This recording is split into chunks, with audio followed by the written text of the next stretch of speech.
Here we have a NumPy problem where we're given the task of creating a two-dimensional image, so a 2D matrix, with a border of ones and everything else being zeros.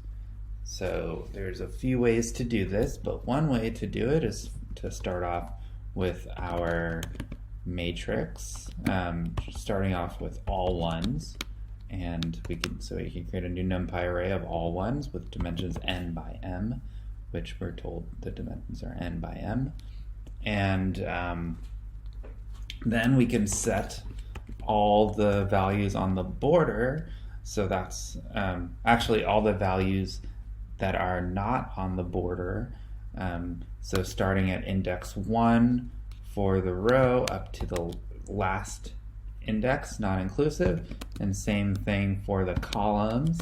Set all of those equal to 0. So that'll set the internal section of the image to be 0, keeping the border to be 1, and we can return the resulting matrix. And that passed all the test cases.